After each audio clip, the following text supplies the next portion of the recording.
আমি জানি না এরকম কোনো অনুষ্ঠান অতীতে স্বরাষ্ট্র মন্ত্রণালয়ের কনফারেন্স রুমে হয়েছে কিনা।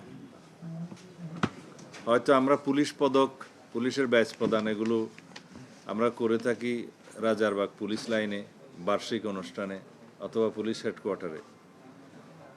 কিন্তু আমরা এই পুলিশ বাহিনীকে মোরালি, নৈতিকভাবে আমরা আরও বেশি বুস্ট আপ করতে চাই, যাতে তারা আইনানুগভাবে আইনের শাসন প্রতিষ্ঠার জন্য তাদের উপর অর্পিত দায়িত্ব পালন করে। আমরা আজকে শুরু করলাম, সারা দেশব্যাপী আরও এরকম যারা কৃতিত্বপূর্ণ কাজ করেছে তাদেরকেও আমরা পুরস্কৃত করব পর্যায়ক্রমে।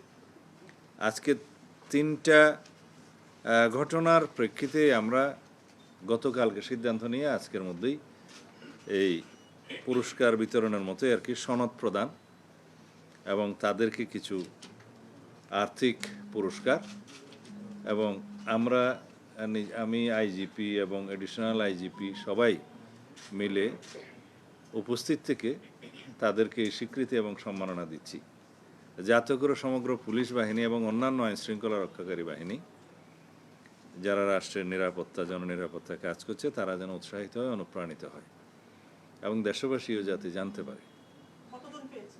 আমি বলছি আজকে 3টা ইভেন্টের 3টা ঘটনার যারা দায়িত্ব পালন করেছে তাদেরকে আমরা সনদ দিয়েছি এবং আর্থিক পুরস্কার দিয়েছি, স্বীকৃতি দিচ্ছি আমরা।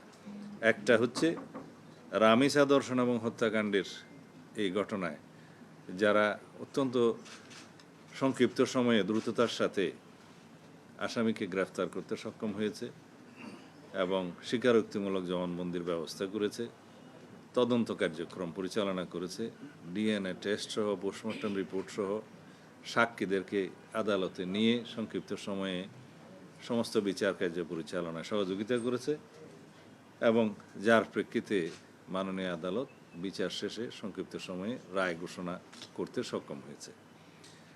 সেই একটা ঘটনা। দ্বিতীয় হচ্ছে নৌ পুলিশ যারা দৌলতিয়া ফেরিঘাটে অত্যন্ত আন্তরিকতার সাথে কাজ করে অন্তত 50 জন যাত্রীর জীবন রক্ষায় তারা ভূমিকা পালন করেছে। তারা বাধ্য করেছে সমস্ত শেষ যাত্রীটিকেও বাস থেকে নেমে যেতে। তারপর আপনারা ভিডিওতে দেখেছেন কিভাবে এই বাসটা ফেরির ব্যারিয়ার ভেঙে নদীতে পড়ে গেছে। তারা ওই অন দি স্পটেই প্রশাসন, পুলিশ এবং জনগণ সবাই মিডিয়ার সামনে কথা বলেছে যে পুলিশের ভূমিকাটা কী ছিল। তাদের কারণে যাত্রীদের প্রাণ রক্ষা পেয়েছে। আল্লাহ রাব্বুল আলামিন তাদেরকে তাদের উসিলায় তাদের প্রাণ রক্ষা করেছে। তাদেরকে স্বীকৃতি দেওয়া দরকার। আমরা আগে তাদেরকে নির্দেশনা দিয়েছিলাম কোরবানির ঈদের আগে, ঈদুল আজহার আগে। আপনারা এইখানেই আমরা সংবাদ সম্মেলনে বলেছিলাম যে ঈদুল আজহার নিরাপদ যাত্রা এবং ফিরে আসার সড়কে, নৌপথে এবং অন্যান্য যানবাহনে, যেহেতু আইনশৃঙ্খলা রক্ষা বাহিনীর একটা ভূমিকা আছে যাতে দুর্ঘটনা কম হয় এবং যাত্রীদের সচেতনতা যাতে বৃদ্ধি পায় এবং নৌ দুর্ঘটনা ইতিপূর্বে আরেকটা হয়েছিল খুব মর্মান্তিক, সেটা থেকে শিক্ষা নিয়ে আমরা বলেছি নৌ পুলিশ ফেরিঘাটে কন্টিনিউয়াস দায়িত্ব পালন করবে, প্রশাসন থাকবে এবং সকল যাত্রীদেরকে বাস থেকে নামিয়ে তারপরে ফেরিতে উঠবে এবং নামবে। এটা তারা বাস্তবায়ন করেছে। ঈদুল আজহা শেষ হয়েছে, সবাই ফিরে এসছে, কিন্তু এই দুর্ঘটনা যখন হয়েছে তখন ঈদুল আজহার যাত্রী ছিল বলে আমার মনে হয় না। এই স্বাভাবিক সময়েও তারা এই কঠিন দায়িত্বটা পালন করে যাচ্ছে, এটা অবশ্যই প্রেইজওয়ার্দি। সেই জন্য তাদেরকে আমরা স্বীকৃতি দিচ্ছি। এখানে 3 জন, রামিসা দর্শন ও হত্যাকাণ্ডের ঘটনায় 9 জন।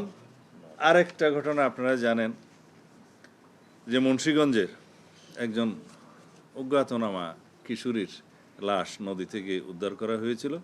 সে গ্যাং রেপের শিকার হয়েছিল এবং তাকে পরে হত্যা করে নদীতে ফেলে দেওয়া হয়েছিল। কোনো ক্লু ছিল না।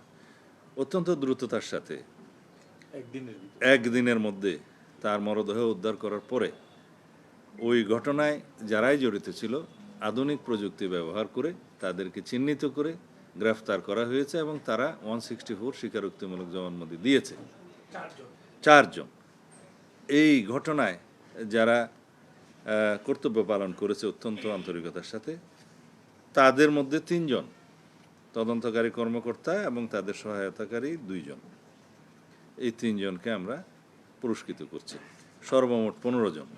এই জাতীয় আরও ঘটনা আছে যেগুলো আমরা পর্যায়ক্রমে পুলিশ বাহিনীর মোরাল বুস্ট আপের জন্য, নৈতিকভাবে তারা যাতে আরও স্ট্রং হয় এবং দায়িত্ব পালনে তারা উৎসাহিত হয়, অনুপ্রাণিত হয় এবং জাতীয়ভাবে স্বীকৃতিপ্রাপ্ত হয়, সেভাবে আমরা ব্যবস্থা নেব।